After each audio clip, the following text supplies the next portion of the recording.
नमस्कार दोस्तों, मेरा नाम आर्यवर्धन अवस्थी है और मैं रेस आईएएस आलमबाग का छात्र हूँ। आज हम आपको लेकर चल रहे हैं भारत की उस प्राचीन और गौरवशाली भूमि की ओर, जहाँ रेत की हर लहर किसी साम्राज्य की गवाही देती है और जहाँ धूप की तपिश में भी इतिहास की गरिमा चमकती है। यह है राजस्थान।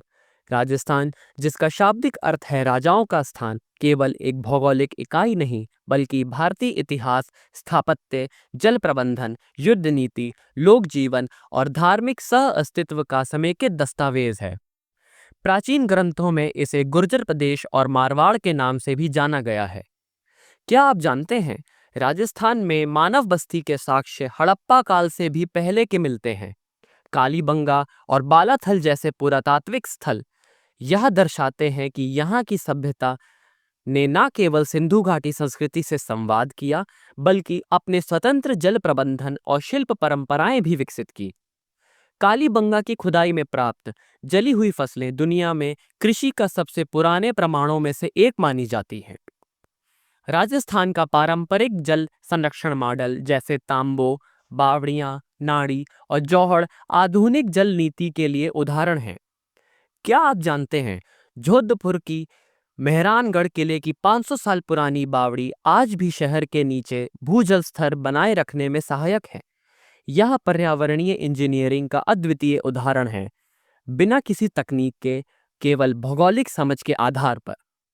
वास्तुकला की दृष्टि से राजस्थान के किले और महल केवल सौंदर्य की दृष्टि से नहीं बल्कि राजनीतिक दृष्टिकोण से भी अद्वितीय हैं।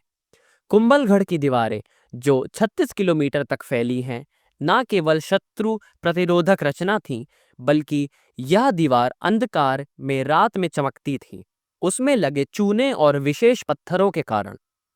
चित्तौड़गढ़ का किला, जिसकी गाथाएं मीराबाई से लेकर रानी पद्मिनी और राणा रतन सिंह तक जाती है, नारी शक्ति, बलिदान और आध्यात्मिकता का त्रिवेणी संगम है। चित्तौड़गढ़ में स्थित विजय स्तंभ में 37 मंजिल हैं। यह पूरी तरह से हिंदू देवी देवताओं की मूर्तियों से सज्जित है। यह स्थापत्य और धर्म का संगम है। आमेर का किला और जयगढ़ दुर्ग भारत की सामरिक नीतियों के केंद्र माने गए हैं। जयगढ़ में स्थित जयबाण तोप विश्व की सबसे बड़ी चल तोप मानी जाती है।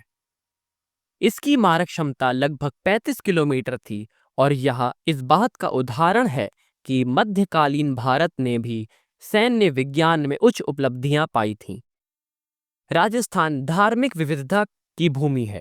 माउंट आबू के दिलवाड़ा मंदिर न केवल जैन धर्म की आस्था का प्रतीक है, बल्कि इनकी संगमरमर पर की गई नक्काशी इतनी महीन है कि प्रकाश को भी छान लेती है। ये मंदिर थिन स्किन कार्विंग की तकनीक से अद्वितीय उदाहरण है, जिसे आज भी शिल्पकार पूरी तरह समझ नहीं पाए हैं। राजस्थान की लोक कला और संगीत जैसे मांगड़ियारों का सारंगी वादन, लंगा गायन और कालीबेलिया नृत्य केवल मनोरंजन नहीं बल्कि मौखिक इतिहास का जीवंत संग्रह है। यूनेस्को द्वारा मान्यता प्राप्त कालीबेलिया एक घुमंतू जनजाति द्वारा विकसित नृत्य शैली है, जो सांप की गति की नकल करते हुए नारी की लचीलता और सामर्थ्य को दर्शाता है। क्या आप जानते हैं, पुष्कर में स्थित ब्रह्मा मंदिर दुनिया का सबसे प्राचीन और महत्वपूर्ण ब्रह्मा मंदिर है। ऐसा माना गया है कि त्रिदिवों में से ब्रह्मा को भारत में एकमात्र यह मंदिर समर्पित है। यहाँ हर साल लगने वाला पशु मेला महज व्यापार नहीं बल्कि सामाजिक आर्थिक मंथन का केंद्र रहा है। पर्यावरणीय दृष्टि से भी राजस्थान की भूमिका अनोखी है।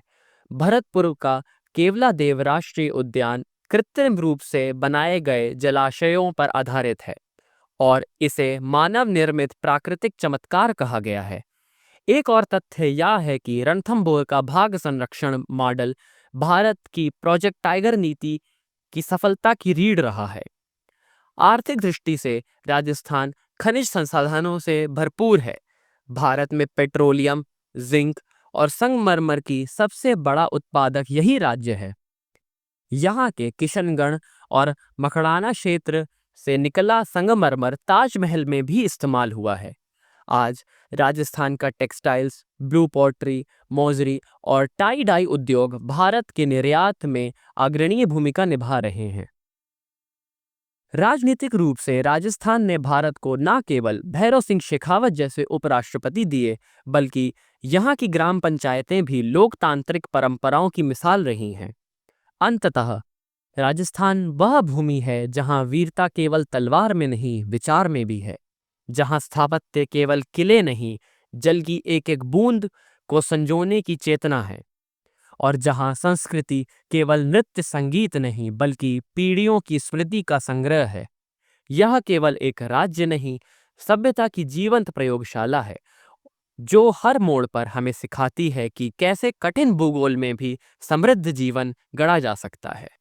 धन्यवाद। जय हिंद।